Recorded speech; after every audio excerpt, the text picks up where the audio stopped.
Thank you for the opportunity to speak today on Actualización sobre manejo endovascular total de la aorta ascendente y arco aórtico. These are my disclosures. Aortic arch disease remains a very significant problem. Open arch replacement has incredibly high morbidity, requires deep hypothermic circulatory arrest, and carries a stroke rate of 5 to 10% and a mortality rate of 5 to 10%. And those are the numbers out of series at large centers that really focus on a high volume of exactly this type of aortic surgery. These are certainly the best that numbers will ever be and don't necessarily reflect how they may look at another type of a center. So it begs the question, are there less invasive options? Certainly with less invasive options, there are still a number of challenges that must be considered. There's the challenge of maintaining perfusion to the great vessels. There's the challenge of maintaining perfusion to the coronaries. There's also just an area of tremendous motion associated with the ascending aorta where seal zones are attempting to be made. Of course, anytime there's an endovascular manipulation of the arch, that comes with an attendant stroke risk, which is not insignificant. These are just some of the many challenges that would be associated with a total endovascular arch repair. The impact of left ventricular contraction. I should take a moment to comment on the ways in which arch repair is a bit different from other aortic segments.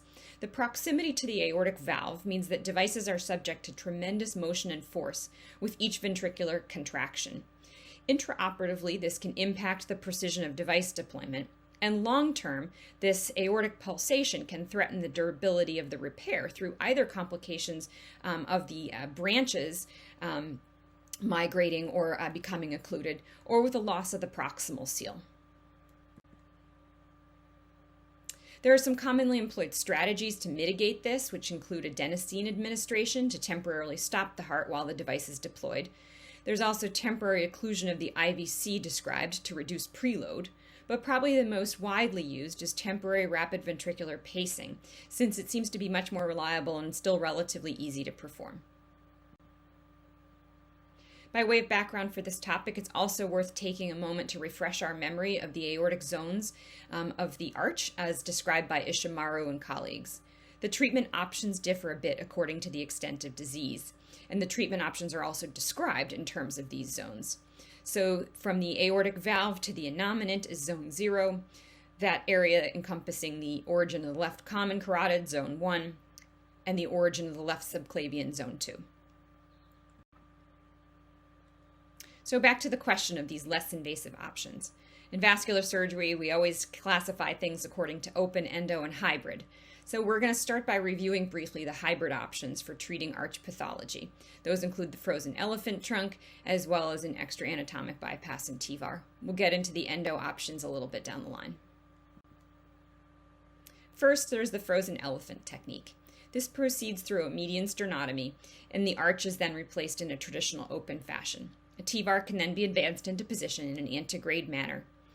This is done while the patient is no longer in cardiopulmonary bypass, so at least that portion of the repair is a bit less morbid.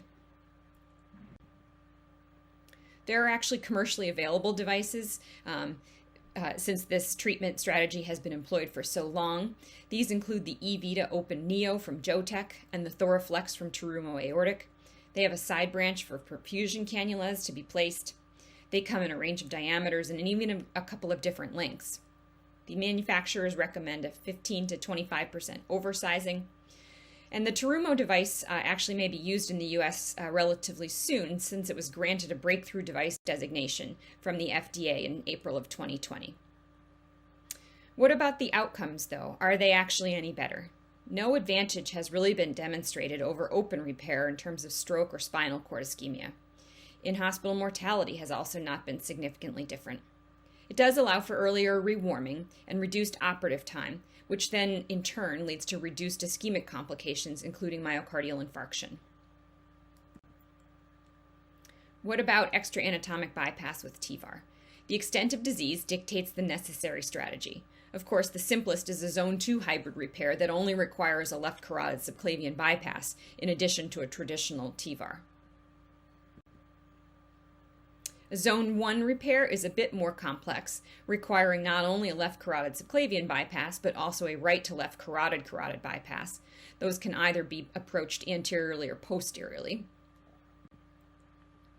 And then a zone 0 repair. This has also been a well-described hybrid strategy. It begins with a median sternotomy and an ascending to a nominate bypass. A sidearm can also be placed to revascularize the left common carotid. And then traditionally through a separate incision, a standard left carotid subclavian can be performed. So extra anatomic bypass with TEVAR outcomes. It depends on the zone, of course. The zone 2 repairs essentially are no different from a TEVAR. Zone 0, however, has minimal advantage demonstrated over open arch repair in terms of stroke, with rates as high as 15%. In-hospital mortality has also remained quite high as 8%. So can we actually improve outcomes?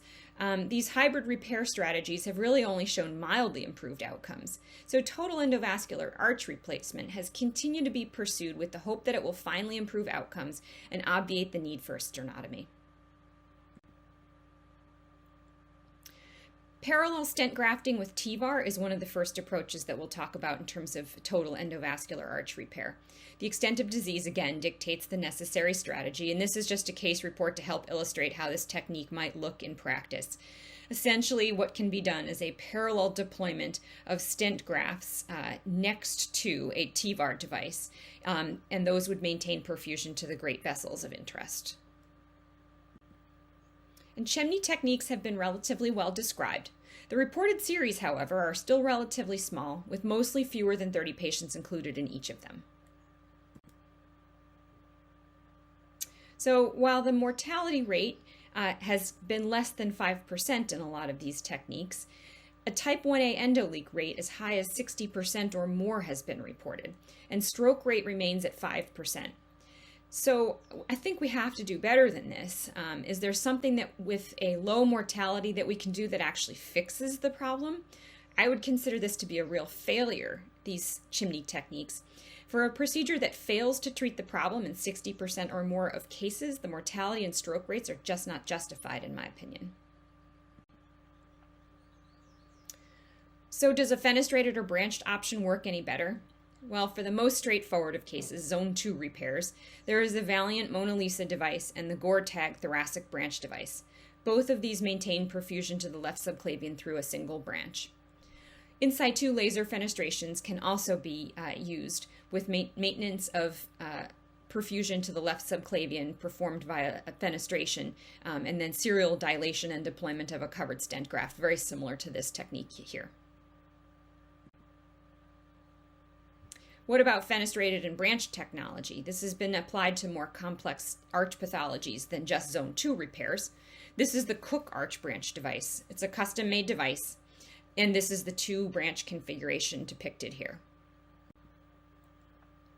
It offers an active fixation, which is of course very important in this high motion area. It does require a 4 centimeter seal length, and the ascending aorta must measure less than or equal to 38 millimeters in diameter.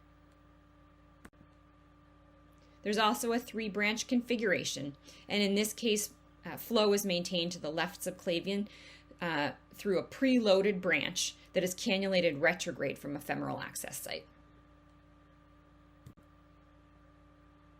So what are the outcomes with the Zenith Arch branch device? There's a significant learning curve on these devices, it turns out, and Holland and colleagues reported a 30-day mortality rate of 30% in the first 10 patients and 7.1% in the subsequent 28 patients, demonstrating this learning curve with patient selection and performance of the procedure. The next series, however, from 3 major centers that he reported on had a 0% perioperative mortality rate, again indicating that there is just a tremendous amount of learning curve for not only the technical performance of the procedure, but also for patient selection. This is another device. It's a similar design to the arch branch device. This is the relay branch device from Terumo Aortic. It's reported to be an off-the-shelf configuration, and in their experience, they report 100% proximal sealing through a mean follow-up of 4 years. They also report 100% technical success rate and very reasonable operative times at 229 minutes, including the cervical bypassing. A relatively different mechanism of endovascular arch repair is the Nexus device from Endospan. This is an off-the-shelf device with two separate parts, the first of which is this part you see featured here that is deployed from the innominate retrograde into the descending thoracic aorta. There's a separate portion that is then advanced from a femoral access to the ascending aorta. And that little sort of circular necktie you see around there, just proximal to the innominate, is this active fixation dock and lock system that they describe. It, of course, then necessitates extra anatomic bypasses, which should be done ahead of time, of course. But their results have been quite promising. There's been no type 1A endoleaks at 1 year in their series. So in summary, the technology does hold enough promise that I believe it will be adopted. But there's always going to be some challenges, specifically challenges associated with stroke in an area where arch manipulation is so risky with the great vessels completely unprotected. And there will always be issues regarding durability because of the need so far, at least in all of these designs, for a very long length of seal in the ascending aorta, 4 centimeters in most of these devices. Certainly not all anatomies are going to be amenable to that. In addition, there can also be issues related to patients with a prior mechanical aortic valve, since the deployment typically is contingent upon being able to get a stiff wire across the aortic valve into the left ventricle, which can't be done in the case of a prior mechanical aortic valve.